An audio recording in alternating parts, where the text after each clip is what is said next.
Welcome back to Factory Sealed. It is January 15th, 2014.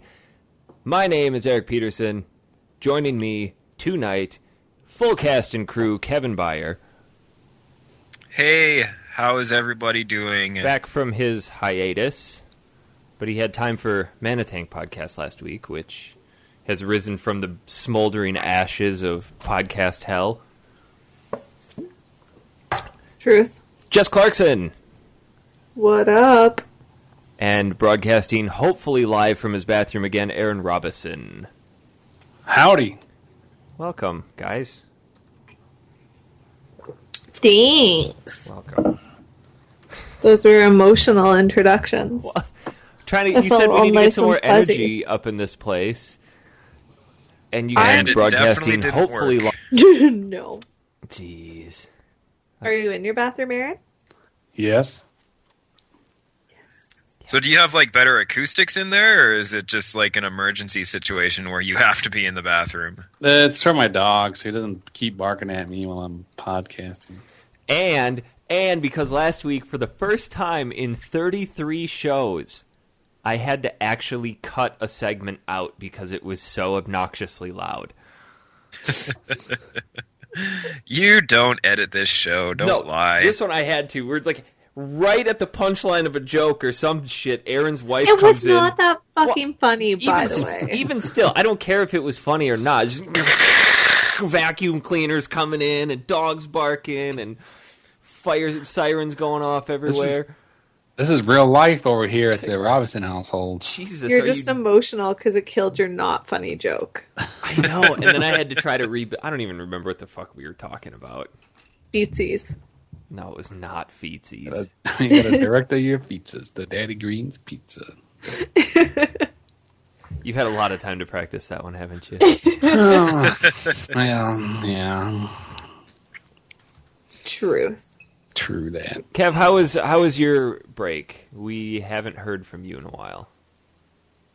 At least haven't we? How long? I don't even remember how long it's been. This show just kind of happens when it happens. It happens every Wednesday, except for the 2-week break, and you said not gonna make it last week. So it's been since the 18th of December.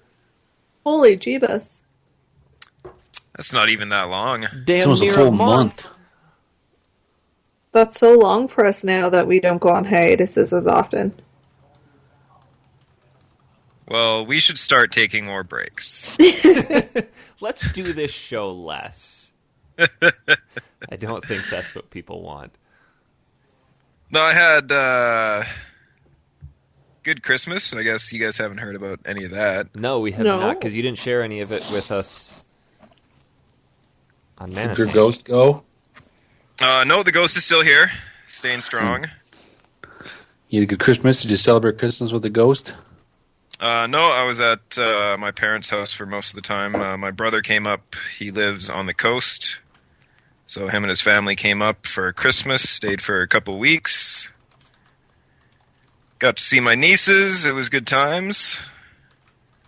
Nice, nice. Did you get anything for Christmas, or do you not celebrate Christmas in that sense? I celebrate Kwanzaa. Okay. But Christmas is like the same time frame as Kwanzaa, so I guess technically you could say I celebrate both. Okay. I got the most exciting thing for Eric, at least, is this shiny new headset that I am currently podcasting on. You sound so much better. I probably sound exactly the same. No, you sound... I think it's 900 times better. It sounds the same. I even commented when you guys were live streaming that it sounded fantastic. Yeah. I still don't believe you. This is all just propaganda. This is microphone propaganda. Do you guys even remember work for, what your previous setup was? A wireless Xbox 360 controller with an old Xbox Live headset plugged into it. It's a terrible headset. Still don't see a problem. A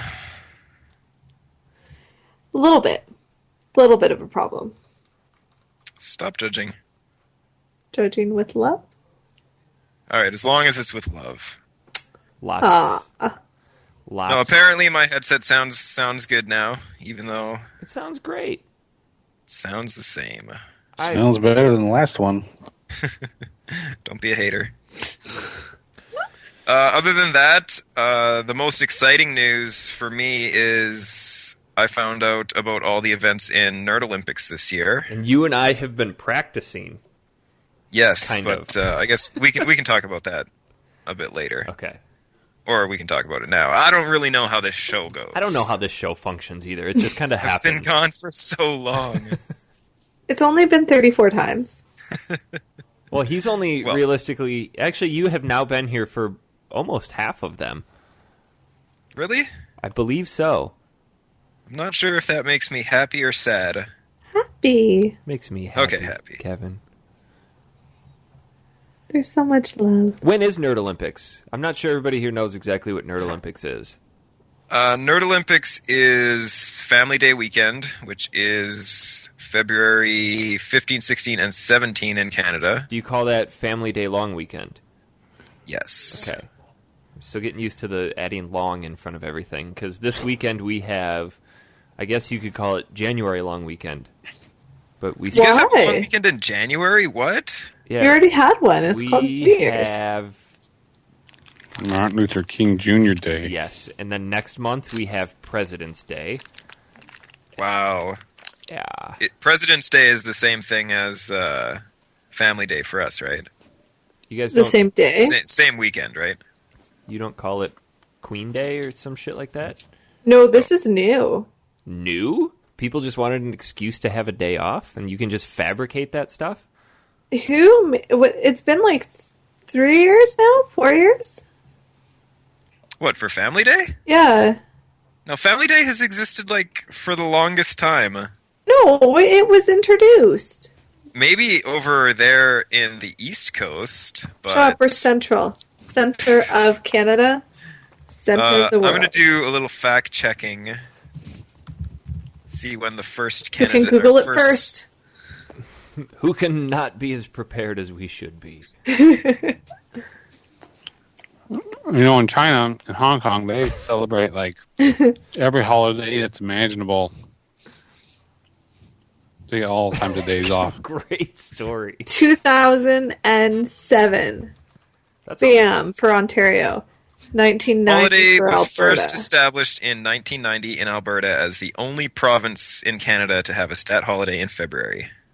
And then we came in 2007. Yeah, everybody else adopted it in 2007. A little late to the game. Saskatchewan was a little earlier. Also called Louis Riel Day. I did not know. I knew that as I was Wikipediaing it. Who's Louis Riel? He is a terrorist. He's a Métis. Is that like Guy Fawkes? Kind of, yeah. Not as cool. Yeah, not as cool. A lot less successful. But yet he got his own holiday. Yeah, well, they kind Guy of have to name Fawkes it after Day, him. Why did November 5th. they? Yeah, but we don't call it Guy Fawkes Day. We call it Jessica's birthday. Is that really your birthday? Yes, it is. That's actually a pretty sweet birthday. No. Anyway. I'm actually kind of hoping that our kid is born on the 14th of March. Then we can either have a pie baby or more literature. Steak and blowjob day? What? Steak and a blowjob day. That's Pie Day? That's March 14th, yeah. How is that steak and a blowjob? Because it's a month after Valentine's Day, so Valentine's is supposed to be her holiday, and March 14th is steak and a blowjob day. Wait, in Canada, they relegate blowjobs to one time a year? Yep. That No, is... this is just the day especially for blowjobs. Oh, Jess makes it sound like it's just, all right, this is steak and a blowjob day, here's your one. Yeah, you're also not allowed to eat steak in Canada except on that day. That's Yeah. bullshit, because we had plenty. One steak, one blowjob per year. I am not That's- moving to Canada. That's how Canadians stay so polite. Maybe if I'm They really just- nice to her, I'll get 2 this year. So I'm just looking at the list of games going on this year. Marvel vs. Capcom 3, Geometry Wars 2, Super Mario Bros. 3, Halo 4, Bomberman, Super Mario, or Mario Power Tennis. Oh shit! That's the GameCube version, right? Yeah, GameCube version. I played that Rock game. Band 3. I played the Mario Tennis when they remade it for the Wii, and that game actually carried over quite well to the motion controls. I'm pretty sure they used to have it for Nintendo 64 too, and that version was also awesome. Yeah, all the Mario Tennis games were great. I didn't like the Game Boy one because they started to incorporate some sort of like Pokemon style storyline to it, and that just lost me. Like, I just want to play fucking tennis. It's like you don't need storyline for a tennis game. It's just like Dead or Alive beach volleyball. Yeah. You don't need a storyline in Dead or Alive beach volleyball. I'm clearly here for boobs. It's like and jumping up and down. Oh, absolutely. That's the whole reason. Most people bought that game for the photography mode. It was going to Hooters for it was a chicken wings. photography game with a volleyball mini game stacked onto it. Yeah, but in this day and age, I think people would actually purchase a bikini photography game. Like if you just pack that full of anime characters, oh yeah, people would be all over that. Yeah, but then again, do you remember that game that they released for PS3 called Africa? No, I do not. When they were pimping the PS3 at first, they're like, "Look at all these cool graphics," and they had this trailer of this African Serengeti scene with all these animals, and it looked really super cool, and nobody knew what it was called. It was just called Project Africa. Like 4 years later, this shit-ass game just slid out under the radar where all you do is walk around and take pictures of African animals. And it was the dumbest thing. But I thought that game looked really cool in the trailer. Like, oh, hopefully you get to kill these things. Like, no, you get to take pictures of them. But it's like Pokemon Snap. Are the Pokemon scantily clad? Some are. They are all naked, actually. Gross. Oh, man. But I don't think any Pokemon wear clothes. They don't have pants or anything. That's true. What, Misty, she can get pretty scandalous. Clefairy sometimes wears a apron thing. Clit-fairy? Clefairy. Sounds like you're saying Clit-fairy. No, that would be pretty awesome, but it is not Clit-fairy. I am missing out on some great video gaming. That is pretty intense Pokemon. That wasn't in Pokemon Yellow? No. Pokemon Triple X. Jesus. It's got to exist in some fashion. I don't even want to. That's scary to think of. I'm Rule not 37? Googling that. Oh, I am. Okay, so what else are they running at Nerd Olympics? Call of Duty, Worms. Oh, it totally Call of Duty doesn't count. Yeah, they need a couple shooters every year, so they got to draw in the bro crowd. Yeah, pretty much. There's like a bunch of categories that we vote on previous to the Nerd Olympics. Mm-hmm. Does it do retro games generally go over pretty well there, or are people more interested in doing the more modern stuff? No, it's mostly older stuff. Nobody really cares about the new stuff. Yeah. Like, I think the newest game on the list is like Halo 4. Wow. So is each one, do they set up different styles of the game, or how do they run those? Because I know the Mario one, you said that it's however far you can get in 2 lives or 20 minutes, or whichever one comes first, right? Yeah, 2 lives, 20 minutes, no warps. I'm still not sure if you have to do every level in every stage. That would seem pretty shitty, because that would kind of limit how far you could get. Yeah. But I mean, in my practice runs, I can get through all of World 1 in about 3 minutes, so... Yeah, that's pretty good, actually, So you would, you'd obviously have to do World 1, World 2, Castle, and then you'd have to do 5 and 6, and then another Castle. Wow, you'd get through all those levels in 3 minutes? Yeah. Wow. Now that I don't have that 2 or 3 frame delay that I was playing with the last time, it was like... That was rough. Yeah, it was pretty rough when we were streaming that. We were trying to get Super Mario 3 to work, like streaming NES stuff, and we didn't actually get that to work. So we were trying to trying to substitute Super Mario All-Stars, which for some reason that game streams like absolute balls. I think we had, what was it, like a 3 or 4 second delay where you could physically see in some of the castles those glowing orbs going around. You could see the 3 orbs behind them trailing. So trying to speedrun a game with precise jumps with a frame delay sucked. But we still did all right. We made it. I think. Well, you did all right. I think it was because you had less of a delay than I did. Yeah, I think that's true because I was actually hosting it. I mean, I still had a delay. It was kind of shitty, but I think yours was probably worse because it was traveling further. Yeah. But even Christy did better than you. I know, and that's pretty embarrassing. My money was totally on her, though. You guys were being too cocky. I hopped on last night and did a couple more runs, and I made it all the way to the Castle in World 2 with 2 lives, but obviously that took more than 20 minutes. I didn't have my very first death until the world just before that, and it's because I went into the wrong level, or I went into the level and didn't put Big Man on, so I ran in, I'm like, all right, this will be fine, and the first chain chomp gets me, like, oh, motherfucker. But I did not waste my P-Wing this time. Good job. Oh, that's good. Good job. Yeah. I had the misconception that Princess gave me a cloud instead of a P-Wing and tried to P-Wing a castle. And incidentally, you can't cloud through castles either. So even if it was a cloud, you would have still failed. Yeah, that would have sucked. So okay, back to the list. There's a couple Magic the Gathering events. There is... I've never played that. I had a friend start teaching me a couple months ago, and if you haven't been playing that since you were 8...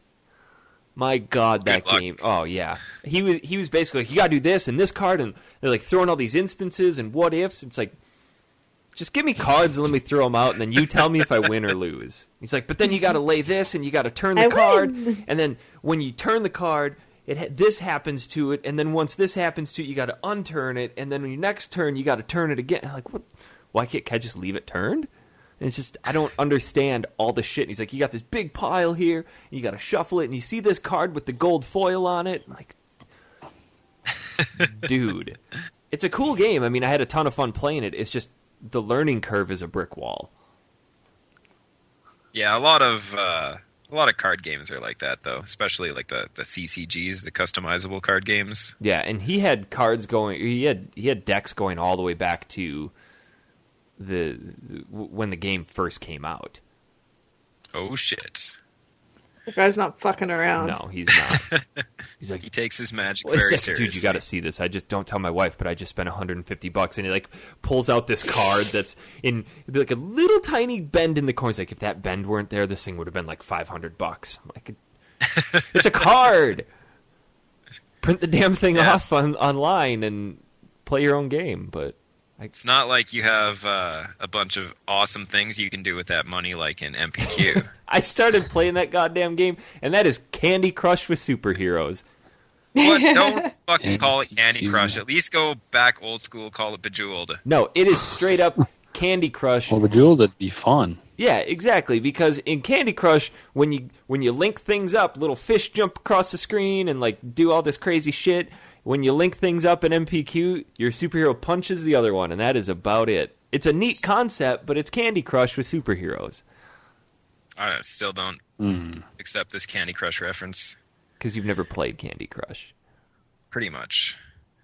Okay, more events. Mario Kart for the Wii, Super Smash Bros. Brawl, Tetris, StarCraft 2. Why are they doing Smash Bros. Brawl and not the N64 Smash Bros.? I think probably mostly because they don't have a copy of it. High class. Because all of these games, like none of these games are emulated. It's all original system or like Wii Virtual Console. Uh-huh. And this and then there's a bunch of board games. This just takes place at some dude's house, right? Yeah. Because how many years has this been going on? This is like the 5th year? This is year 10. Oh my god. Yes. Wow. I just remember your stories from 2 years ago and then last year, and they just get progressively more and more drunk. And yeah, that's usually what happens. So we need to, when we practice, you need to recreate how you're going to be playing. Because they say when you study for an exam drunk, you should take the exam drunk. Because you'll remember more. You'll remember more. Exactly. Exactly. That never worked. No. So, yeah, the last events are the board games Dominion, Scrabble, Settlers of Catan, and chess. Oh, shit. Settlers of Catan in a competitive setting would get awesome. Yeah, I'm pretty sure, like, the Mario 3, I'm going to get a medal in. And other than that, chess, I'll definitely get a medal in. Like just board game chess? That's it? Yeah, like chess, like tabletop chess. Not like 3D chess? No, not 3D chess. Have you ever played 3D chess?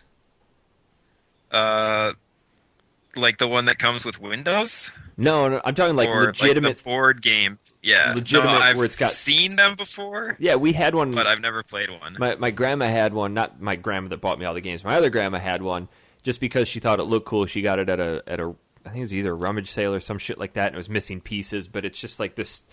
Something that you'd expect to come out of the 80s sci-fi era, with just...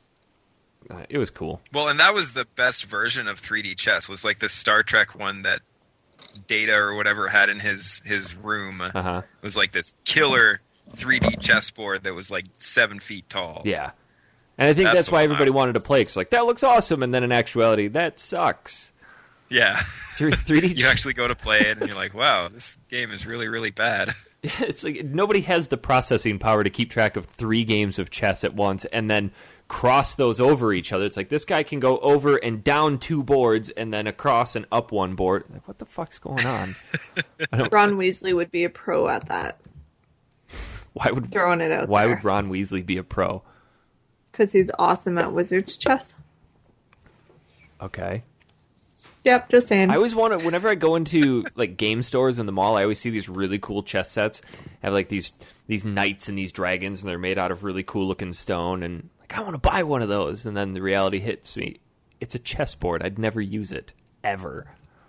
I think I would like one beside my Scotch bar just to look like I knew what I was doing. Hell But yeah. I suck at chess. But then it would just turn into your scotch drinking table, and all that shit would just be in the way. Truth. I had a teacher when I was in grade 5 who used to let us play chess during class because it was like training our critical thinking skills or whatever. So for like an entire semester, I would just bring my chessboard every day and just challenge people during class. What happened? How many friends did you have? I had tons of friends. Hey guys, want to play chess? There was probably about 7 or 8 of us who would play like during class, just because it was more fun than listening. That's actually pretty cool, though, that he'd let you play during class. Yeah. Our big thing in high school was not like during lectures or anything, but if it was like homework work time. Our big thing was people would play euchre. You guys ever play euchre? I always have to rummy, relearn kinda. how to play euchre. No, euchre's like spades, except it's played with teams. You play with the person across from you, and it's all about getting tricks. And people in honors homeroom would sit in the cafeteria and play all that. So, Oh my god, were you like a gifted student? no. But Then what do you mean honors? honors study hall for I don't know how they chose. I think it was just randomly selected because it was at a completely different time, and I think if it just fit into your schedule, like, hey, you're in honors study hall. So. Is that before or after? I need to stop making fun of Glee Club because it's kind of old, but I just can't. Whatever. I'm used to it.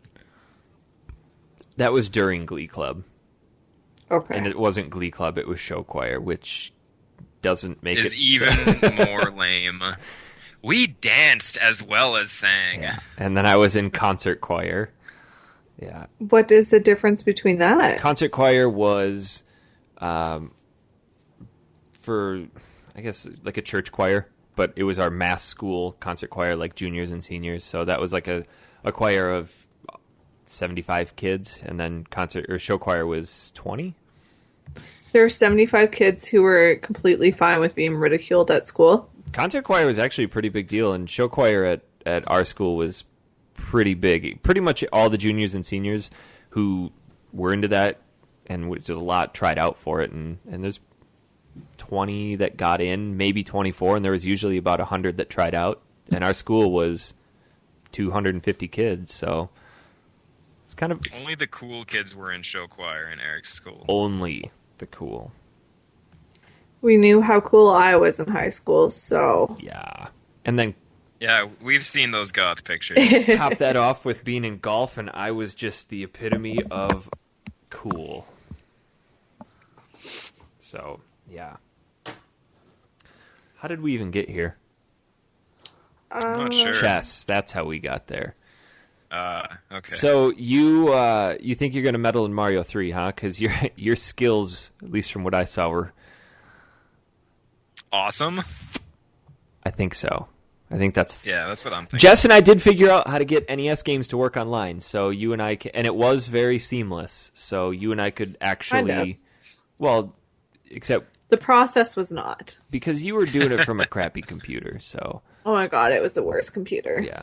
So I think Kevin and I, our powers combined, could get it to work, and we could... Can figure this out. Yeah, we could totally figure it out. But... you and I decided to actually stream one of the games that we were going to talk about this week. Actually, before we do that, I have a question. I posed this on Twitter the other day because it did not sit well with me, and I want to talk this out because we had a little bit of a conversation about it. But my wife knows somebody who over Christmas purchased a fish tank for her daughter from Walmart, and she got it home, wrapped it up. Daughter opened it for Christmas, and they went to take the fish tank out and found out that it was filled, like literally packed tight, with sealed games, just stuffed into this aquarium. You know, everything had been sealed back up. So clearly an employee had been stuffing the fish tank with games and then was planning on purchasing it, because who the fuck buys a fish tank on Black Friday? I mean, it seems like a pretty safe bet. It's like stuffing your crap in the brown towels. Nobody buys brown towels. So instead of doing what I would consider to be the honest thing, she decides, oh, I'm just going to keep all this crap and sell it. And just, like, she had no concept of how much this crap was worth. I mean, there were games in there that Walmart was selling on Black Friday for $5, and she was asking $35 for them, $20 for them. It's like, you do realize that you're over asking for this stuff. But she had no qualms whatsoever about being like, no, we're just going to sell it. Like, clearly knowing that they weren't theirs and they had been stolen. Well, technically speaking, they weren't stolen because they were just in this fish tank. I mean, how do you know that this fish tank didn't come from the factory filled with all these games? Because they had the Walmart stickers down here for Black Friday. Walmart organizes their games according to category for how to price them, and they put different colored stickers like green and blue and orange and red, and then each of those stickers is associated with a different price, and all of the games had those on there. So they were clearly supposed to be for a Black Friday sale, and they had been stuffed in this fish tank. Yeah, I would not be cool with that. It really sat wrong with me, but she's like, I'm selling all this. I'm like, fine, I'll take a look at what you've got. I mean, it's mostly shit games, but there's a copy of Beyond in there, and then my mom has been wanting Tomb Raider for PS3, and there's a copy of that in there, and I'm like, fuck, fine, I'll give you $35 for these. Like, so you're part of the problem, well, and that's mister. the thing is, after I like, Christy was pushing. She's like, Beyond, you got to get this because she really wants to play that. I'm like, I'm not going to pay $60 for it. So $20 for it, fine. And then after I purchased it and we were driving home, I started to get this wave of guilt. Like, this isn't sitting right with me. So I put out that question. I got a lot of really interesting feedback from people, and probably the most interesting one, somebody said, even if she were to take them back to the store now, it's so far gone that those games have already been counted against the store as shrink or as lost items. So to bring them back would count against them again. I mean, they've already written them off as being gone. So I guess... Yeah, but it won't count against them. They'll just have extra product that they didn't know they had. From a retail perspective, it technically does, to get a bunch of shit returned that it's not a negative count against you. It's like you're getting all this shit returned to you, and they're not... I don't know. I don't understand the... But they don't have to pay out for it. Yeah. So they would be back neutral. I don't know. I'm over it. I mean, I was thinking it'd be super tacky to go back to her and say, you know what, this didn't sit right with me. I want my money back. So I think I'm just going to chalk it up to a lesson learned. And hey, I got a couple great games for dirt cheap. But You know, in all honesty, if you felt that bad about it, you should have just called the cops. but Been like, this bitch stole all these games. I mean, I want some justice. honestly, if she stole the game. if that happened to you, and you opened it up and you had all this stuff that you knew clearly shouldn't have been in there, would you have just kept it or would you have taken it back? I would've would have called the absolutely police. kept it. Are you serious? Hell's yes. You sound like an American Not- more and I- more every day. I would not have even thought about returning Okay, it. let me break it down It for wouldn't you. have even entered my mind. These were some of the games that were in there. Lots of Call of Duty. Not even the new one, like the original Black Ops. Maddens. A lot of sports games. They were all 100% sealed. These are brand new copies of games. And a lot of Nintendo games like Donkey Kong and Mario.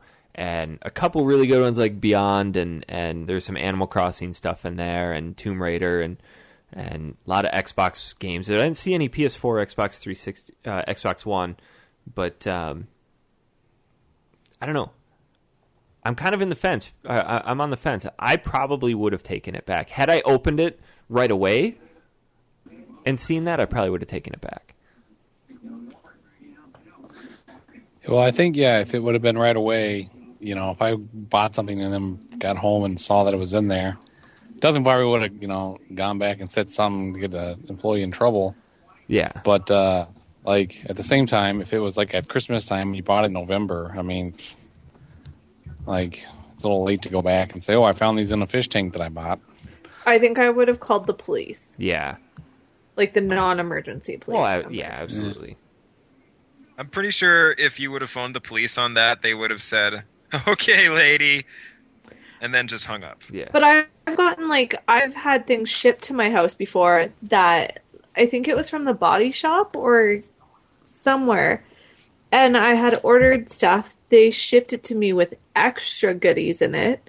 And I called them and I said, hey, I got someone else's like body butter or something like that. And they were like, well, we really appreciate it. You can keep it, for being honest. See, and there are other companies who, if they ship you something incorrectly and then you don't report it and they notice it, they'll say, you need to send that back or reimburse us. Yeah, But I think I would be angry if they sent me something and then they expected me to pay shipping to give it back to them. yeah. I think that would be different. But if they were like, oh, we'll send you an envelope to ship it back in, I would be totally fine with it. Yeah, I think probably the thinking about it, the best thing is that employee was probably just shitting bricks for a couple weeks. Like, oh my god, did they find it? Oh my god, when are they going to call me? And then, like, every time his manager talked to me, he's like, oh, this is going to be it. He's going to pin it on me. So I don't know.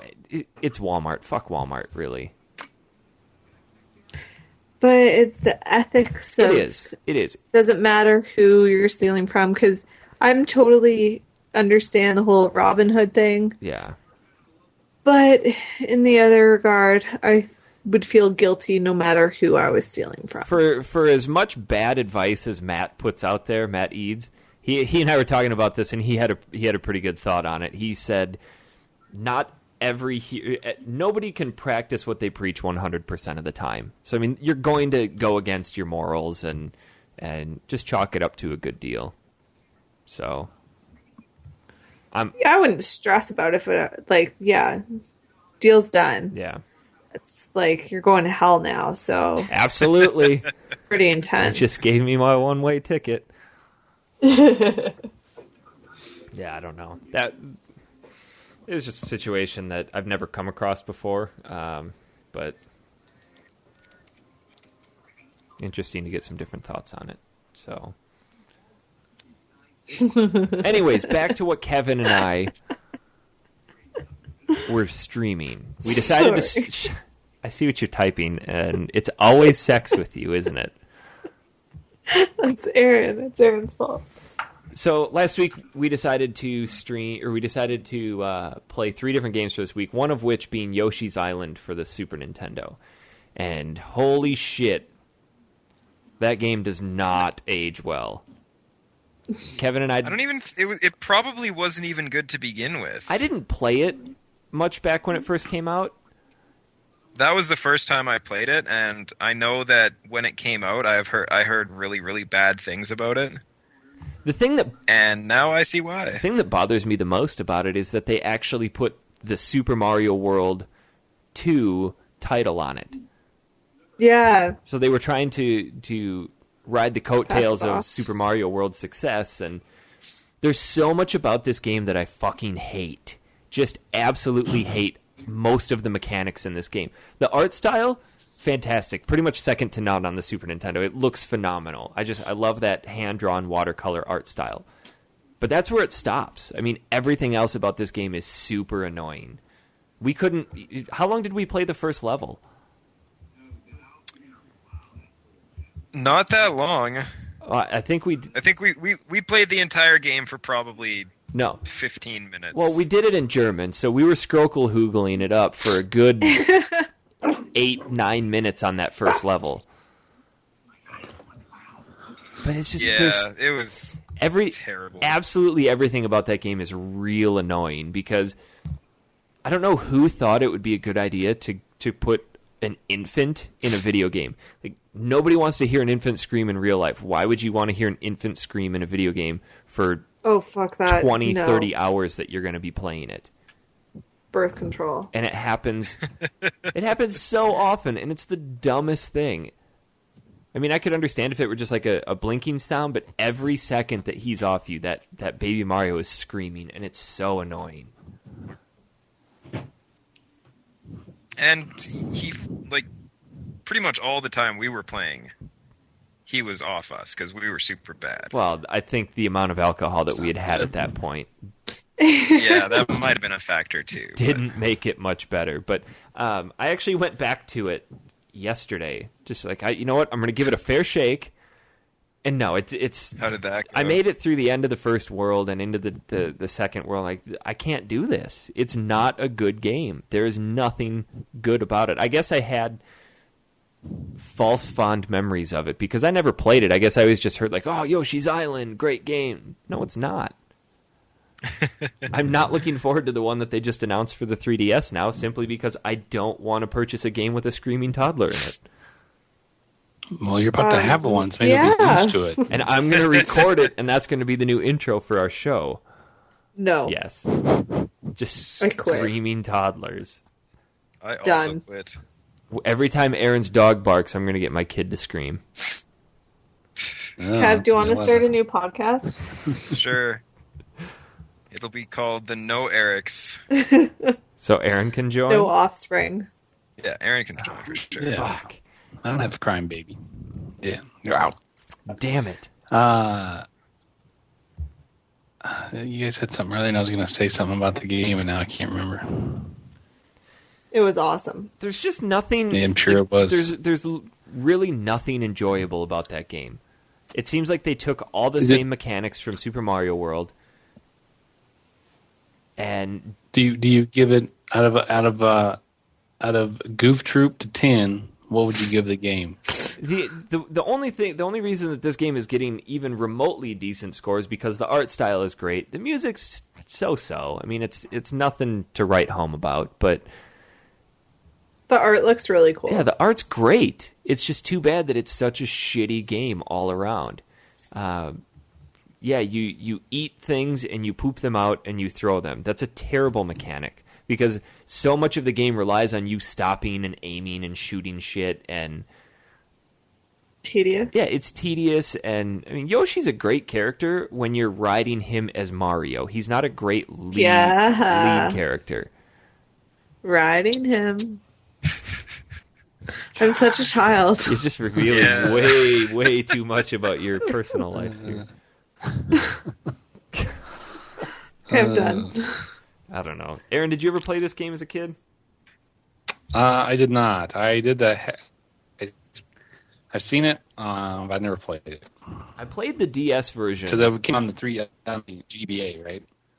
It came It out... came with a Game Boy Advance game of it? Yeah. Yeah. And I didn't... It just... No. Jess, you were such a child. I know, it's so bad. Oh. Yeah, I will not be going back to Yoshi's Island. I'm sorry. I'd like to hear from somebody who enjoys that game and kind of explain why they like it. Aside from fond memories of, I grew up with it, it's great. Like, legitimately, why do you like that game? What's good about it? I'd be open to suggestions, because we're going to talk about a game this week that I actually have changed my mind on. Oh, shit. Yeah, like legitimately full-on changed my mind. So, any comments from the chat are welcome. Did anybody else download 5 Days a Stranger? Yes. Let's talk about that, Jess. I didn't get that far. I didn't get too far either, but doesn't mean we can't talk about it. I feel like it actually really pissed me off. Okay. I really feel, and I'm being super stereotypical, that this was written by like some basement dwelling, fedora wearing, intellectually superior snob who like just envisioned himself in, what was the main character's name? Fuck if I know. Trilby? Trilby? Trilby. Oh, frig, that's the name of a hat. It's like a stupid fedora is a trilby. Yeah. Pretty sure. Yet. Anyway, Okay. all of his comments were about how intellectually superior he was to everyone else in the house, and the girl was dumb as fuck. And it just really irritated the shit out of me. I was over it. I felt like it was the writing was forced. It didn't feel natural. It felt like all of the, and maybe that's because he was putting himself into the main character, which is, it's pretty typical of. I'm guessing that I'm pretty sure he had a script. You think so? Yeah, totally. So we don't use a script, so That's why it's so natural. Yeah. it's all natural, yeah. Yeah. But yeah, it felt like all of his retorts that the character said were things that he was like, fuck, I should have said that to that person last Tuesday. Yeah. Or, oh, this would have made a sick comeback. Because they were all so childish and immature and just, oh, God, I hated it. The concept of the game was neat. Basically, you're this thief who discovers that this millionaire died, didn't leave an inheritance to anybody, so you decide, all right, I'm going to go break into this house. So you break in through the window, and as soon as you get in, the window closes, and for some reason, you can't get out. Higher intelligence. I don't know why people don't think of breaking the glass. Like, yeah, the door's locked. Great. Okay, break the window. Oh, the window's locked. Break it open and climb out. Like, no, I guess I'll just go further into the house. And he goes in, and you meet these 5 other people who've apparently been here for weeks or days or however long. And they're like, oh, well, yep, you're the 5th person here. They're not even fazed by the fact that we're all stuck in this house. Everybody just seems super calm, like, yep, we're going to have a house meeting now. And it was cool. Yeah. But there is no way I would play this game to completion. I was really disappointed in the fact that I thought it was going to be, like, there was going to be so many awesome things that could be done. Yeah. But it was it was super forced in the direction that you could go. Like, there wasn't any, you picked up a twig in the backyard. I was like, awesome, I can break some windows. Nope. And, like, it was too linear. What it felt like was somebody's first attempt at making a game, and they took all of their favorite games, not necessarily the best games, and just kind of stole the most cliched gaming mechanics from them and just plugged them into this game. It was just point, click. That sounds like something that you would like, Eric. No. No way. If I didn't die at least 1,000 times before the opening cutscene, I want nothing to do with it. Yeah, I don't know. If you're into those, it's really, really text heavy. I mean, there's a lot of reading. The walking is really slow. The clicking on shit. The user interface is very cumbersome.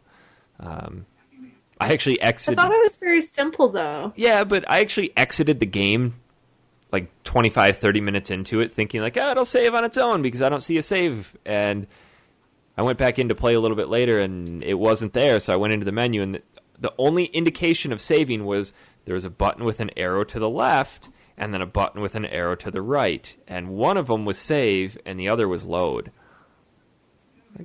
Yeah, I don't even remember how I saved it. Probably. I think I just pressed a bunch of buttons on my keyboard until something worked. Fuck this, I'm done with this game. Yeah. But let's save it first, just in case. Yeah. It was okay. It was a neat suggestion, something to try. It was kind of cool. I gotta give it to him. The guy made it himself, so it's not terrible for a one-person project. But then again, E.T. was made by one guy, so it was just the script that killed me. That was like everything else would be forgivable. It was just some of the lines were just brutal. yeah, it was. Hi, kitty. So, Oh yeah, my speaking kitten. of E.T., I read an article on Kotaku today that was talking about how much did it cost to make video games. And it goes through this list of just tons of video games throughout history and how much it cost to make them. How much do you think it cost in 1982 to make the game E.T.? $15,000. $10 million. Jess? Oh god, the pressure's on. I'm gonna say 3,600,000. 3,600,000. No, wait, I get these numbers What confused. the fuck number is that? 360,000. I'm really bad at 3,600,000? numbers. It's something that's embarrassing about me. When I have to do like ones and tens and hundreds, it gets confusing. So that's why your husband manages the finances. Yes, because I would end up paying someone like 10,000 when I meet. No, I'm going to pay you work. $10,100. Yes, it's so confusing. Whoever made this system is stupid. You guys ready for this? For real. In 1982, E.T., coded by one man in his basement over the course of 2 weeks, cost $23 million. Oh, I was close. I was the closest. Price is Right rules. That's why I told you to bet $1. Most of that, if not all of it, I'm assuming, went to licensing. Oh shit! I believe it. Probably 20,000 of it. That makes a lot more sense if it's all licensing, but I don't believe for a second that game made today would cost that much. Well, they made like 10 times the amount of games, 10 times more games than there were consoles in existence. Like, who the fuck's going to buy 10 copies of this? Why would you do that? Because they break. Apparently, there was a archaeological dig that was going to be happening at the dump where these games were buried, just to see if that myth is really true. I don't know whatever happened to that. The person that was going to do it got the permits to go through, so I guess we'll have to find out. Yeah, there's a lot of cool stuff on here. Like Frogger cost $5 million to make. Dragon's Lair was $3 million, most of which was because it was hand drawn animation. Wing Commander, $5 million. Just kind of neat stuff. It was a neat read. Check it out. All right. What else did we play this week, guys? Kotaku? I played Shadow of Colossus. Shadow of the Colossus. I've got a lot to say about this game. I'm just gonna mute my mic. Lots. Yeah, me too. Fucking so sick of hearing about God of War. No, this is... what the fuck are you talking about, God of War? Yeah, Shadow of the Colossus. It's God of War. No, it's not. It's not even... God of War game. It's not even Actually, close. It's not. It's not even close. It's what it should be called is Nightmare Controls. That's what it should be called. Okay. Kev, have you guys ever played this game? No. No. No.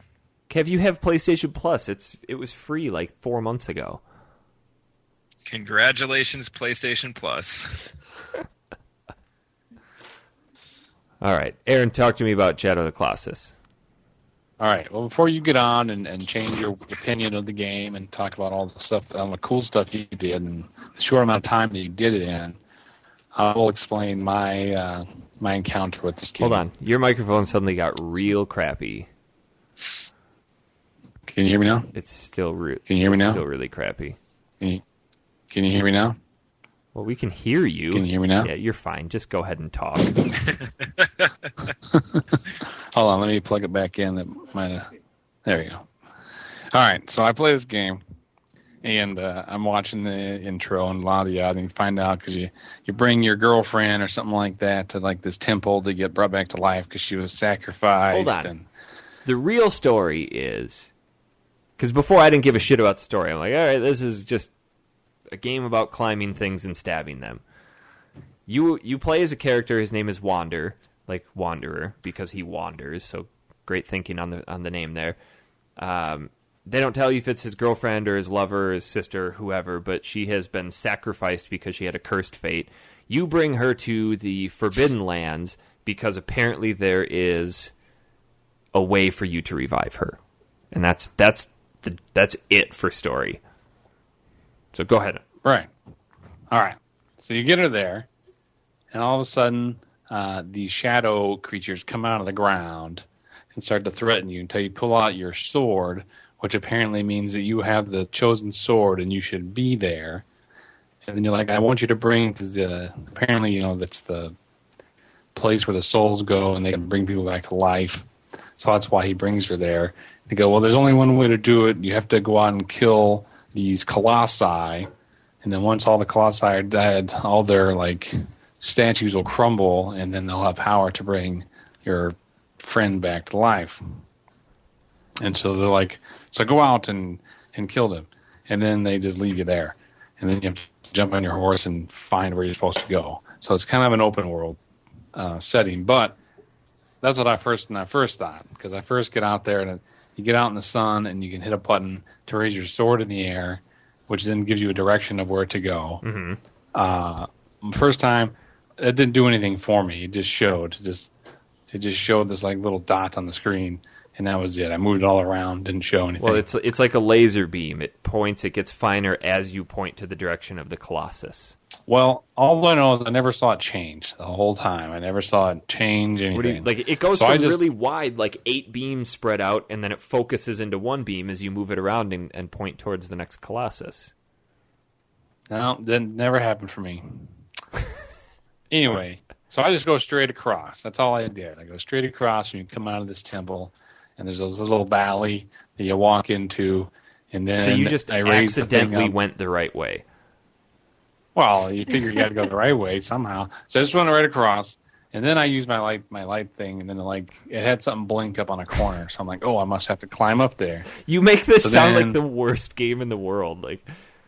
Well, I'm telling you, this is my frustration of the first time I played it. So then I'm getting up there, and I'm trying to climb, and then the button, you have to hit the triangle button to jump. Then you got to hit the R1 button to grab the ledge or to grab the wall to climb up. Then you have to keep the R1 button held if you want to keep climbing or jump up to the next ledge. So then you're climbing up, and you have to you basically climb up your side of this mountain.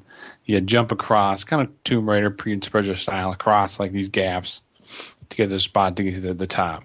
And then finally you get to the top, and then all of a sudden it cuts to this cutscene where the Colossus is walking out past you. That's pretty sweet, that first cutscene, though, when they show that big-ass Colossus coming through. Yeah. And then...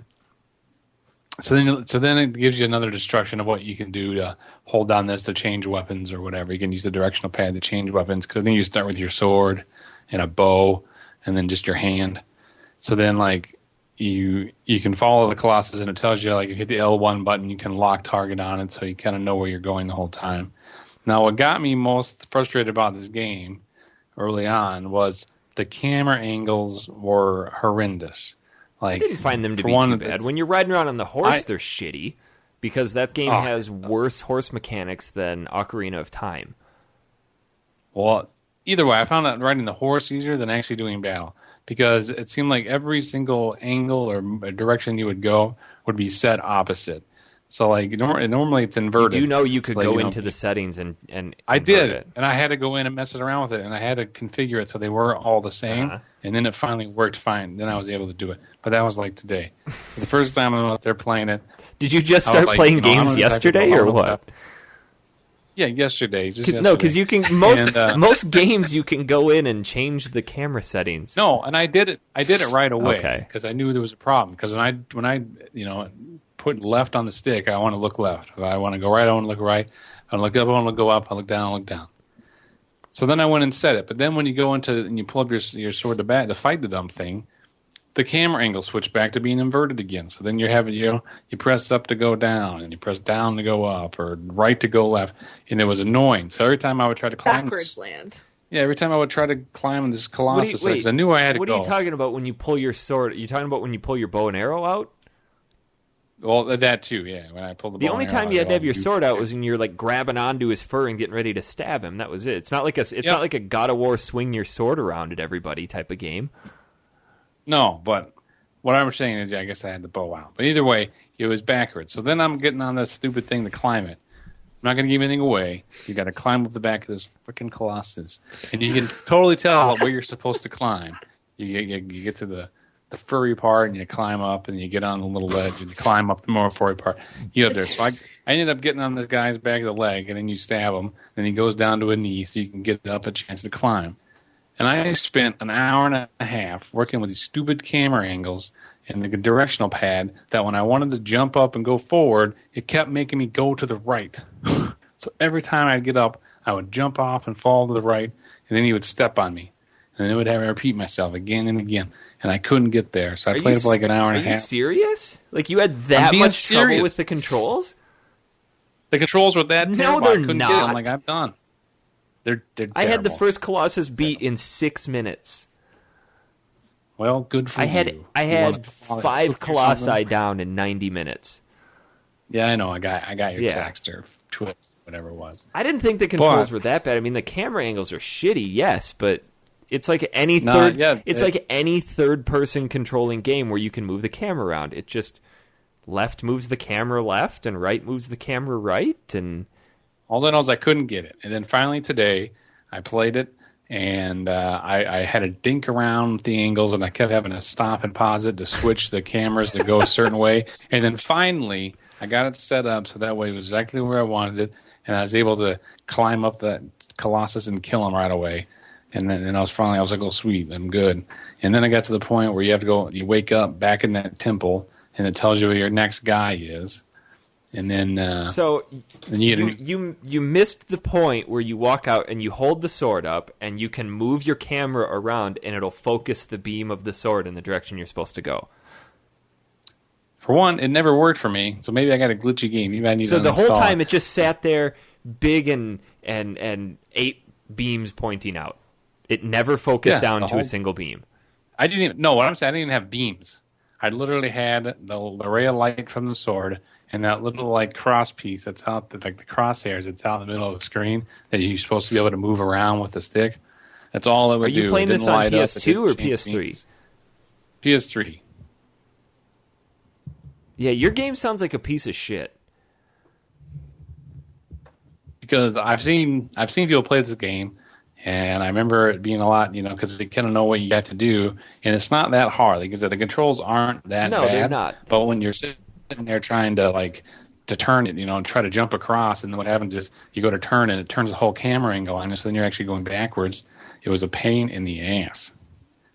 I had no problems with any of that because the left stick moves the guy, and the right stick moves the camera. And more often than not, the camera would track the person properly. And you just had to make minimal left and right adjustments. I never had to make up and down adjustments. Yeah, I did. I had to go back in and change it again. And then... So yeah, that's where I couldn't do anything, because every time I would try to accomplish one simple task, it just would change, and then it would would miss. So my hashtag tweet or text to you is right. You only got down with 1 Colossus. Yeah, by the time I had 0. So That's why. But, that's the thing. But I'm going to go back and play because now that I have it set up properly, I can actually go in and try to have a good time. And I'll look for those beams again. I might have to uninstall and reinstall the game to get, because I had nothing. It didn't do anything. Yeah. Like I said, the only time it did something was when I went in that valley and I pointed it up looking all over the place. And then it showed like a little, in Tomb Raider where it has a little flash if there's something hidden up there you can climb up to. That's kind of what it did. What flash and blinks and lights are you talking about? Those don't exist. No, it's like a light. No, it's like you played Tomb Raider, right? Yeah. Yeah, you played it. Okay, when there's a secret item that you can go climb up to and get, it kind of flashes real fast. Yeah, those don't exist. Those don't exist in Shadow of the Colossus.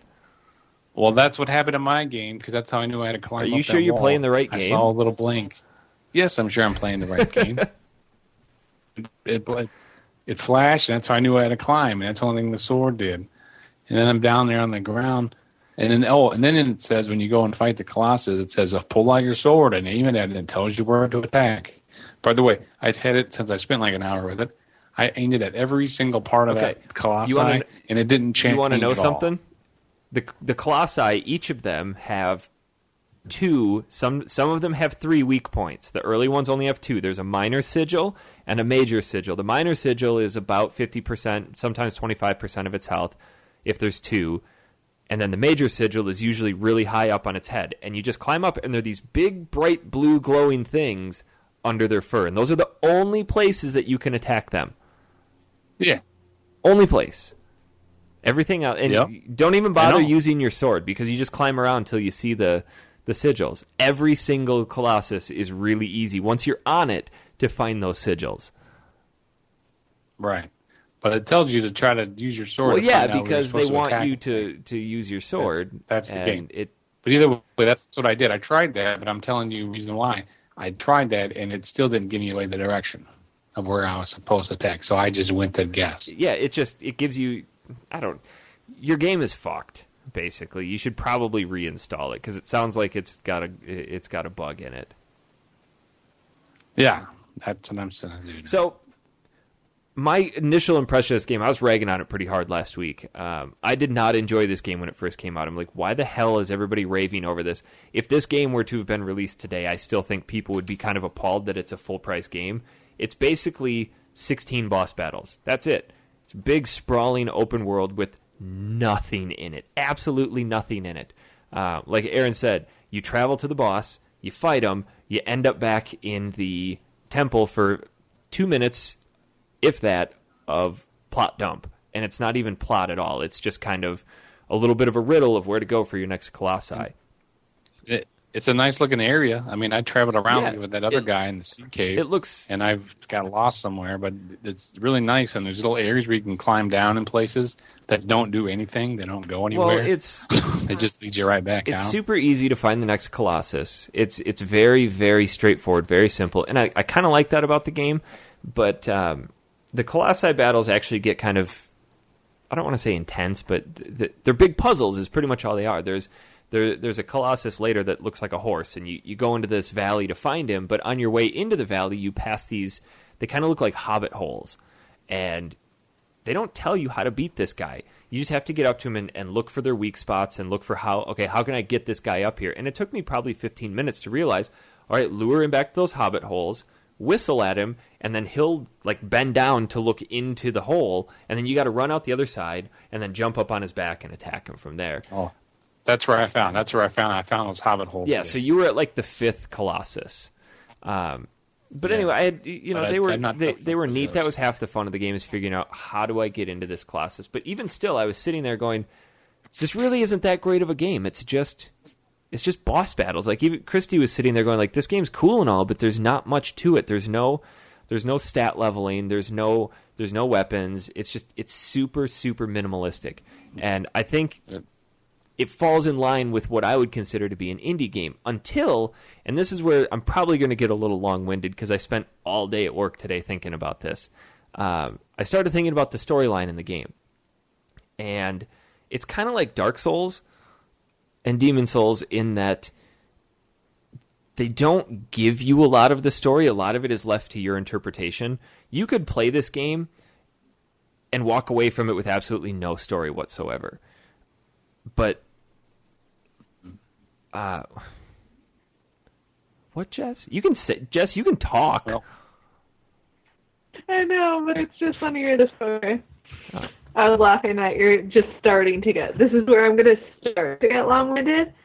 Don't just forget about the last 20 minutes where I. Well, maybe if you guys would have played the game. Yeah, well, whatever. Can I continue? You can, but with that continuance, I'm going to have to bow. So, thanks for having me on the show. So I have no one to talk. I have no one to talk to now.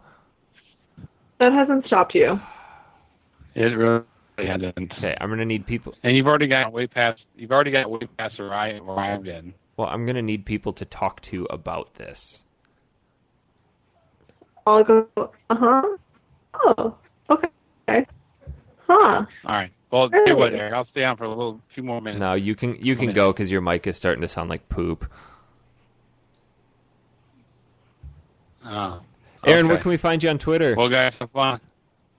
At Quilt the Tunic. Okay. All right. See you guys. Have a good night. Bye. All right, let's see if Hi. everybody's mic is starting to sound like crap. People in the chat, I think it's mostly you. Yeah, you seem to be cutting out a bit. mine's cutting out too. And that's probably why ours is bad, because you're hosting the call. No, I'm. I'm hosting the call.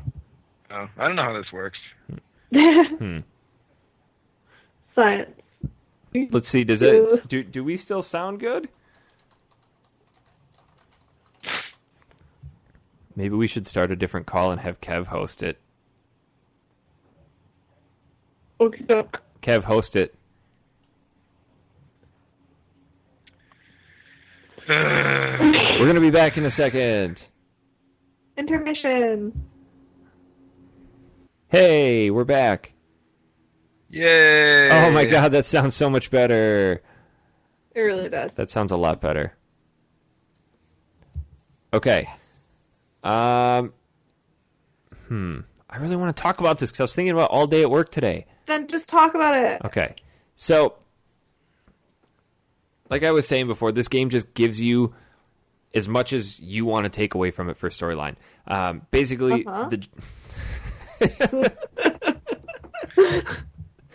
It won't be a day. Okay. You don't say. Is that so?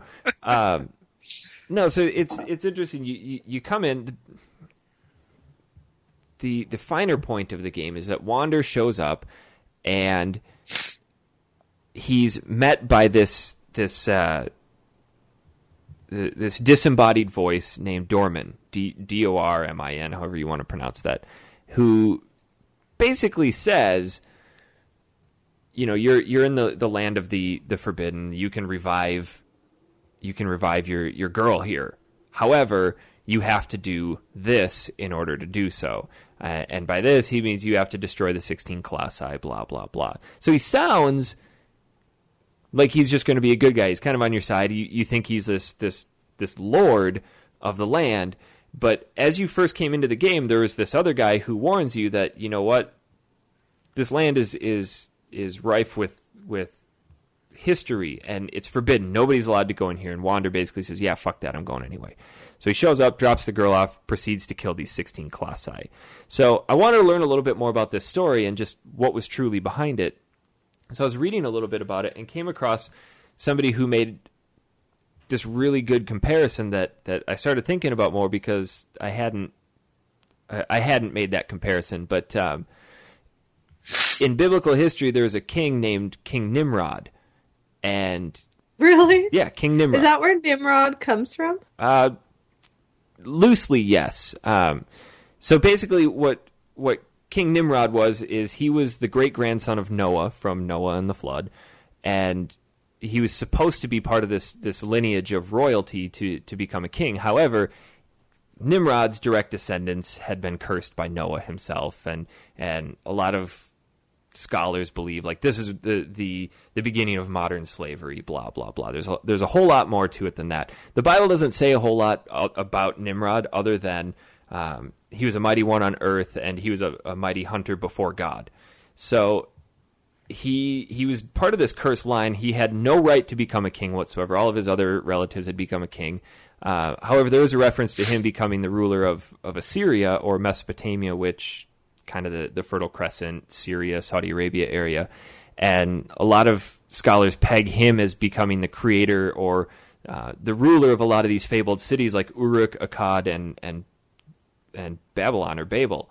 And that's kind of where the Tower of Babel comes in, where humanity just banded together to create a tower to reach up to the sky. I'm sure everybody's heard about that story.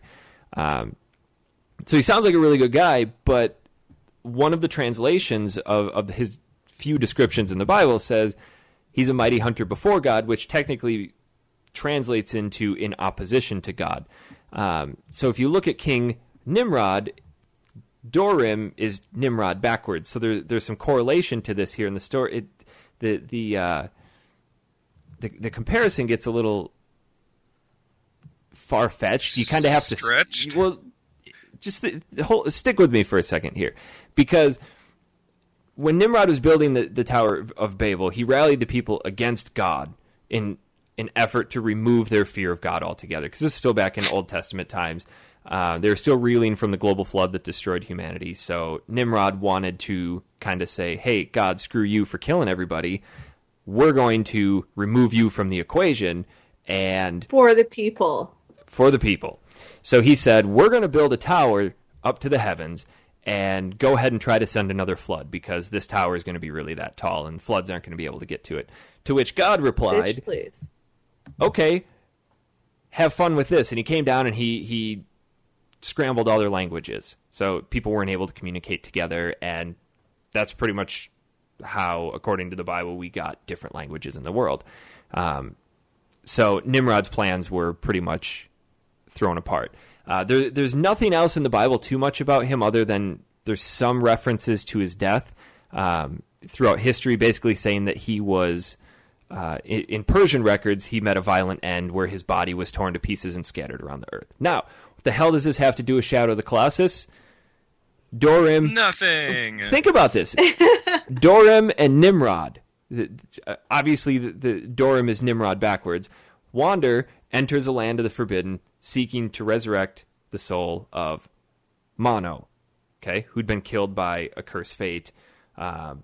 There's a whole other theory about how that ties into Aiko, and she's there to create her cursed fate is recreating a bunch of horned children, which at the end of the game, I'm not going to spoil it, blah, blah, blah. Wander doesn't care that he may need to, or that nobody's allowed to go into this land. So he goes in, has the ancient sword, and Dorim shows up. And Dorim says, oh, that's pretty neat. I want that. But he doesn't come directly out and say that. So he says, I'm going to help you. And you don't really get the impression right away that Dorim is the antagonist, because he appears that he wants to help. So he says, go kill these 16 Colossi. And you come to find out through the course of the game that once you start killing the Colossi, that takes a toll on Wander. And you start learning that each of these Colossi has a piece of Dorim's soul. And you're basically piecing him back together. His body was taken and scattered around the earth. And he's doing this in opposition to Lord Iman, the guy that you meet in the beginning of the game, who, if you want to make that Christianity allegory, can be considered to be God. Dorim is in opposition to God. I know it sounds far-fetched, but this is how I have viewed this. It's made a lot more sense in my head. God kind of sounds like a dick in that story, though. This is old. He just wanted to get to heaven, and God was like, no, he was fuck doing you, he was doing this motherfucker." in opposition to God, and he said, Yeah, protest. Give the people some power. Don't just be. Psh. But If I was God, my people could make all sorts of buildings if they wanted. But he was treating these buildings as idols. Like, again, King Nimrod was believed to Worship have been. whatever. Can I? I understand you're a staunch atheist, but just go with me here. Some of the other direct correlations are at one point between Nimrod and Dorim. One point in history, Nimrod was said to have killed a bull with his bare hands, and it's like, hey, I like those horns in that head. So he cut the head off and fashioned a little helmet out of the horns, and so he looked like a bull. When he went into battle, he looked like a bull. The image of Dorim in the game, or Dormin in the game, he looks like a bull.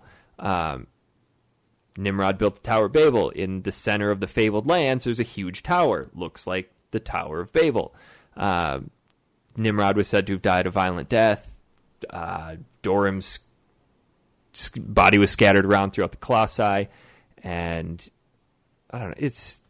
The story behind this is so cool because you can make it whatever you want. That's really cool, though. And the one that it's I like that. The one that's a little far fetched, but it actually kind of makes sense once you get to the end of the game, is if you can't guess, at the end of the game, Wander saves Mono, and essentially Wander has to sacrifice himself, and you see at the end of the game Mono with a small horned child, which leads into Ico, I guess, if you want to look at the correlation between these two. But in history, through the Persian records, there's a wife of Nimrod named Semiramis who said that upon his death, Nimrod became the sun god, and that was kind of like the tie-in to the Egyptians. And every time you see Dormin in the game, it's panning up to the sun, and Dormin is talking as if he's the sun and speaking to Wander directly through the temple. Semiramis also speculated that she had a virgin birth and that the recreation was Nimrod himself. So at the end of the game, yes, you've collected all 16 pieces of the Colossi, therefore re-establishing Dormin's soul. So is the horned child at the end of the game a recreation of Wander, or is it a recreation of Dormin? Dun, dun, dun. I don't know. But that sounds... I like stuff like that. I Connections and the gameplay itself is not good. I mean, I know that allegory probably didn't make a whole lot of sense, but if you think about the tie-ins, and I just like it when games take pieces from history and kind of like recreate it into a modern story, but it's a game that obviously people loved because of the simplicity of the game, and it was a very minimalistic game. You climb a Colossus, you stab it in the head, it dies, move on to the next one. But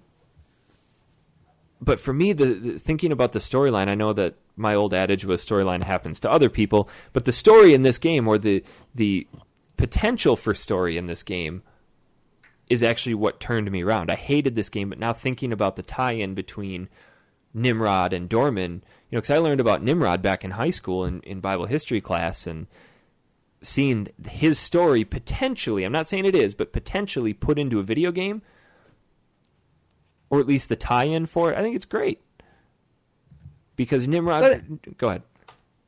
I was going to say, and that goes to look at how you could use video games for teaching, for things like history. Exactly. Because it's way more fun to actively engage and participate in those stories than to read them. I think it would have been a little heavy-handed had they come directly out and like recreated that story, but I like it when they take stories and recreate it in a way that if you don't notice it, great, but if you do, awesome. And I'm not saying that this is what the developers had in mind when they created this, but it's a speculation out there that some people have had, and if you look at the comparisons, it makes sense. I mean, Nimrod was a king who was opposing God, and he was manipulating people to do so. And in this game, Dormin was going against the will of Lord Iman, who said nobody can go into these forbidden lands, and he was manipulating Wander to do so, to recollect the pieces of his soul. I think it's neat. I think it's a fantastic story. So you got super long-winded. I'm sorry. No, it was cool. Very interesting. I would recommend trying this game. I'm not going to say that it's... I think it was overhyped. I still do. The gameplay mechanics are very shitty. It is kind of neat when you're up on the top of a 200-foot Colossus hanging from his beard. That's kind of neat. It gets a little frustrating trying to figure out how to get onto the Colossus. Like, one of them is this flying Colossus that you're in the middle of a lake, and there are only 3 little pads that you can stand on Actually, there's 2 sets of 3, and you just kind of have to know, okay, if I stand on the middle one and shoot him with a bow and arrow, he's going to make a pass at me, and I have to jump up and grab onto his fur as he's passing. And then you climb up, and you just got to try to manipulate your way around, and there's only fur on certain patches, and the one thing that's super annoying, and this is the most frustrating aspect of this game, is that the Colossi have exactly one maneuver to get you off, and they overuse the shit out of it. All they do is they sit there and shake and shake and shake, and you've only got so much stamina to hold on with. So if you're up on their head and no place to let go and stand up and recharge your stamina, they're just going to keep shaking and shaking. They give you a window of a fraction of a second to stab them, and if you don't, you're going to fall off and you got to climb the goddamn thing again. Sounds fun. It's not. It's. Oh, did that sound like I was being genuine? It did. About as I'm sorry. About as genuine as you were for Marvel Puzzle Quest being Game of the Year. Fuck, that game was Game of the Year. No way. So, I don't know if that rambling made a whole lot of sense, but I enjoy the story, or the lack thereof. So that was... This game has gone from it's gone from my shit list to the this game's okay list. That's all Emails? That's all I played. Did you guys play anything else? No. Okay. Let's see. I played... Go ahead. We can talk about it later. What? I was going to say we can save it for another show because I haven't finished it yet. What is it? Give us a hint. It's a secret. Oh, shit. Okay, Aaron. Burn. Let's see. On the 10th, we have... If you want to write us an email, factorysealed@manatank.com. We have an email here from Ben Merrick. Says, I just finished listening to the last episode, and you mentioned you were going to play Yoshi's Island and Shadow of the Colossus. Eric, you said you did not like the DS version of Yoshi's Island, and I was wondering why you thought that. Well, I think I've recapped everything pretty well. I played half of Yoshi's Island on the SNES and loved it with its beautiful art style. I bought the DS version at Christmas, which I haven't tried yet, so it was quite sad to hear you don't like it. You're probably not going to like it either. As for Shadow of the Colossus, I got the HD double pack with Ico, and I really could not get into it and stopped playing halfway through. I found the bosses quite repetitive, found the climbing mechanic buggy and awkward. Yeah, I'd agree with that. I loved Ico, though. That was a brilliant game, frustrating at times with the AI hand-holding, but did not detract from the charm of the game. Looking forward to hearing the show. Ben. I feel like he nailed everything that you said. Yes. I agree. All right, then I guess we don't have to talk about Robert I was just going to wait for somebody to say something. Robert Santellin writes in, Hello, Factory Seal crew. Love the show. I actually stumbled upon it completely by chance about a year ago. I've been listening ever since. Keep the awesomeness coming. My odd question is for Eric. I was listening to episode 32 regarding your story about passing out while having blood drawn. Had the exact same experience, even down to eating Wendy's afterwards. Did you feel like you had a damn good nap when you came to? I did and felt super refreshed. Kind of odd, but awesome at the same time. Anyways, guys, love the show. Take care. Game on. Thanks, Robert J. Santellin. I think I mentioned this, but yeah, I woke up feeling like I had the best friggin' nap of my life.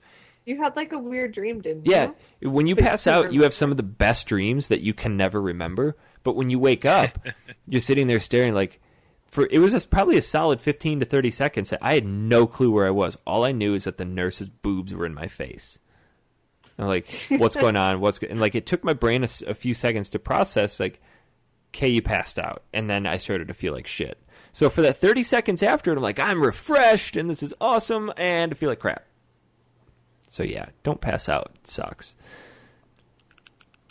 Carl... You're supposed to drink a lot of water before you get blood taken or donate blood. That's the thing is, they were just drawing a little bit of blood for some blood tests at the doctor, and I was fully hydrated and everything, and I drink a ton of water at work because I'm outside and moving around a lot, and I don't know what happened.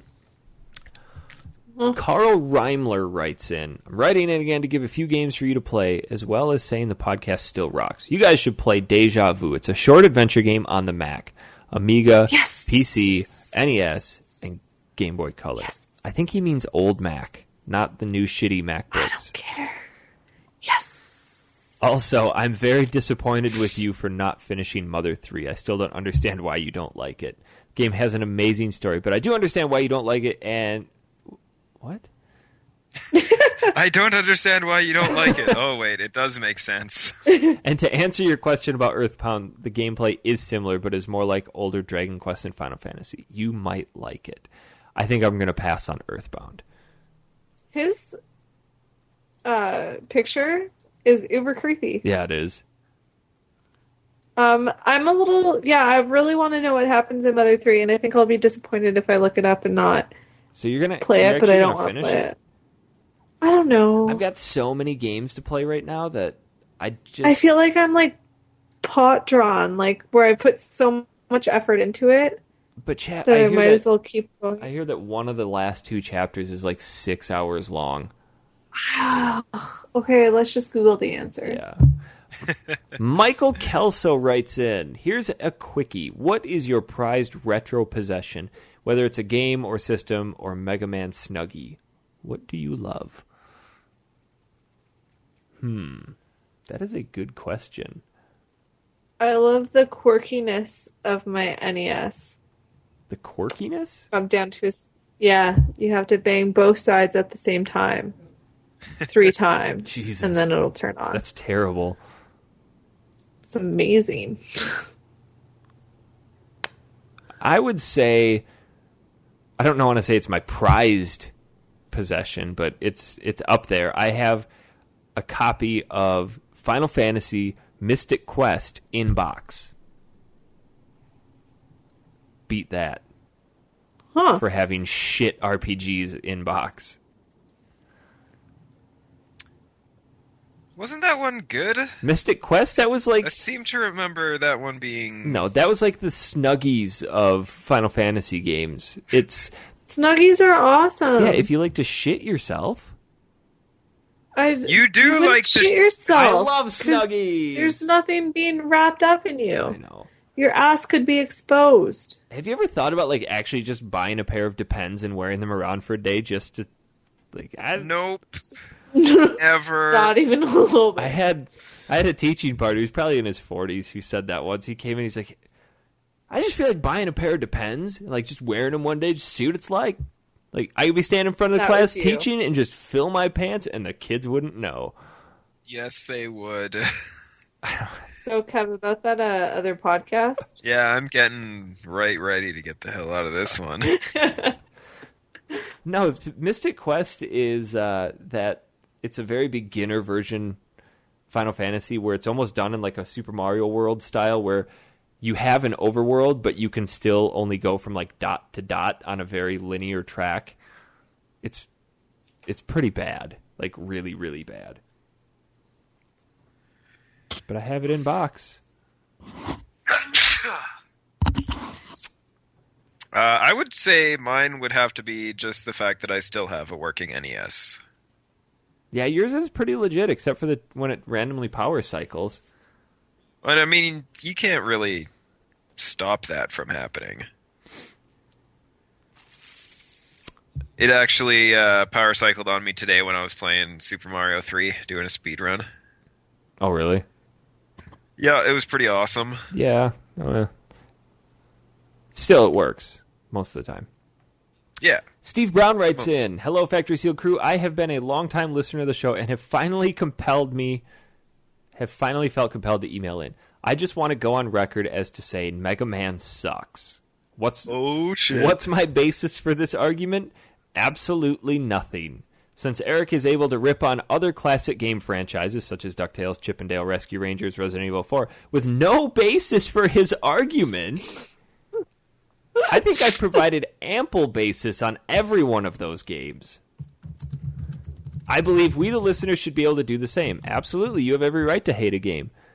Due to this irresponsible form of ranting, I believe there are some sects shit. of the audience that are being cheated out of great retro experiences due to one man's ego-inflated opinion. Oh, I just really want shit. to know what responsible ranting is. Yeah, no kidding. I hope Eric will be able to bring a more fair and balanced opinion to the podcast in the future, rather than calling every game shit or so good. If you're listening to this show, you're probably have been corrected because I changed my opinion on Shadow of the Colossus and went somewhere in between.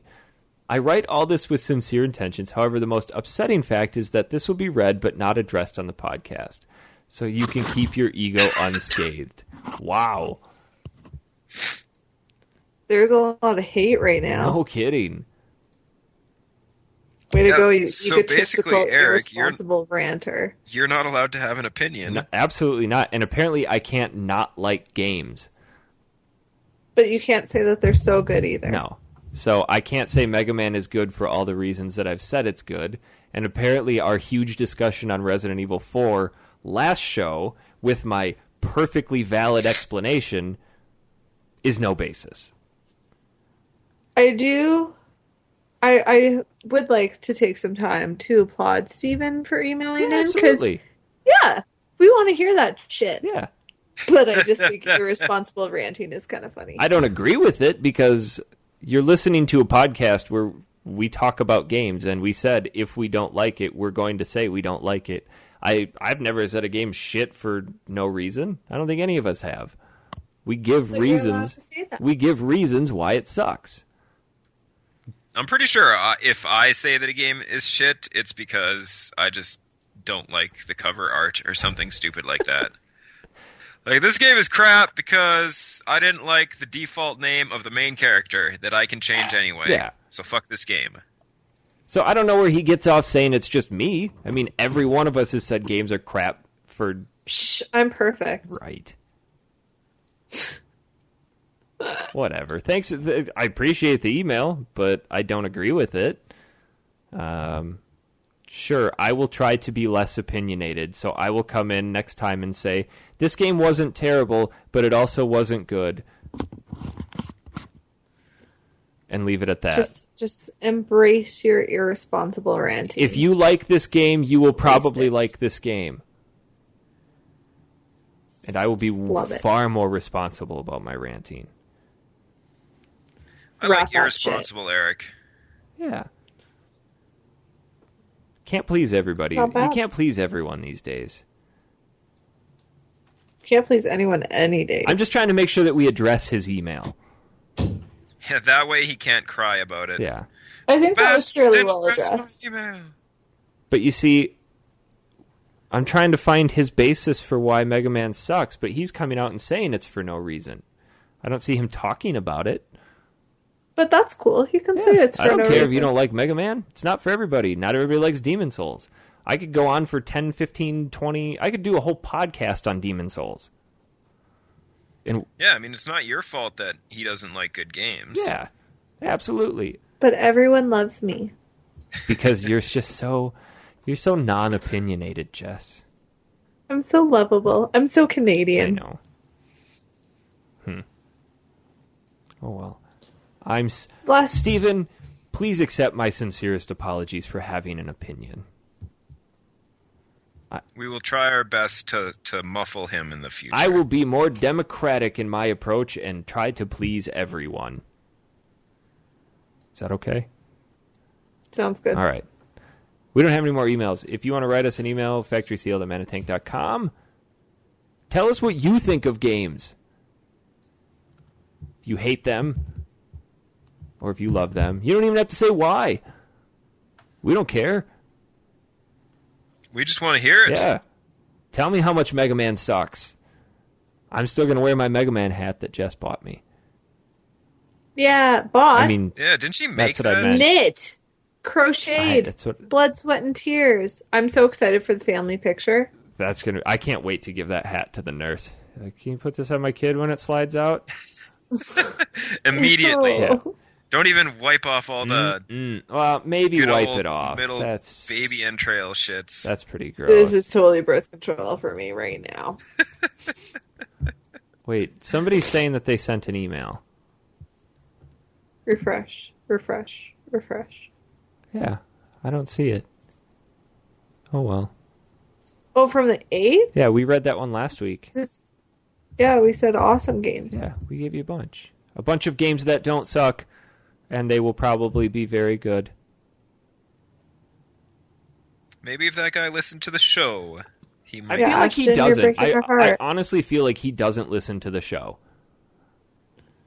He says he's a long-time Wait, listener. Ashton? No, Oh, I like Ashton. this other guy.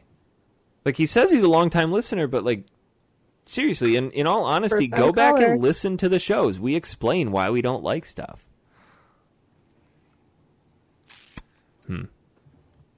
Favorite overall controller, Ashton Morales wants to know.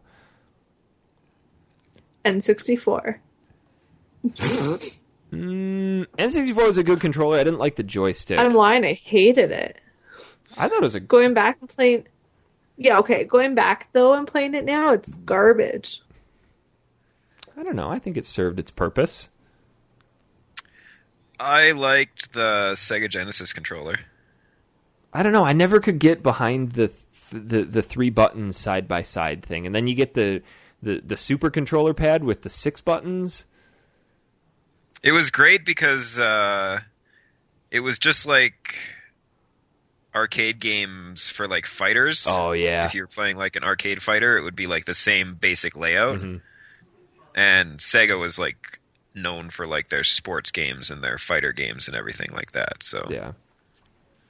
I would say, as much as I love the PlayStation controller, I would say one of my favorites was the original Xbox controller. Not the big honkin' party pad, but the Xbox controller S. That one was, I like that. But if we're talking like super retro, I'd say probably the Super Nintendo controller. I agree with That one, just the pinnacle of D-pads. Like, if you just supplant that D-pad onto every controller from here on out, we'd be perfect. So, yeah, that's it. That's all we got for you this week. We got absolutely no game. Well, we did get one game suggest, a couple from Carl Reimer, Deja Vu. So, if we can track that down, awesome. Otherwise, how about we just do a potpourri for next week, since Kev loves that category. Yes. I still can't believe I just handed you that fucking win. You did not hand it to me. I earned it Handed with it to blood, you. sweat, and tears. Why did you not bet anything? We played a game of Jeopardy Deluxe. I need to play Jeopardy against you guys. I will own you. Okay, we'll set it up so we play this weekend. And I think it's because Kevin and I were super drunk playing that. No, like, yeah, I was like really, really drunk, and I didn't even read what the Final Jeopardy category was. I'm just like, whatever. Let's just play Jeopardy. Come on. Who bets nothing for Final Jeopardy? Especially when I was only 50 points ahead of you. I think you were, like $50 $1. ahead. I'm like, no, I don't need to bet. well, because I think in the entirety of that game, I got maybe 4 questions right, maybe 5, and I still won. It's because I fed you answers because I felt sorry for you. I'll take it. All right, Kevin, where can we find you on Twitter? You can find me at Dinner Dangles. Jess, how about you? At Jessam Clarkson. And if you want to follow me at Honest Pizza, that's going to do it for the week. I'm going to play lots of games this week and formulate no opinions. All right, I'm going to play no games and formulate many opinions. I like it. I'm going to get drunk and play Jeopardy. Okay. I also like it. All right. So, are we doing a Jeopardy stream sometime this weekend where we get drunk and play Jeopardy? We will be doing a drunk Jeopardy stream sometime this weekend, since I have January long weekend. Yes. Sweet. That's going to do it for the show. We will see you all next week.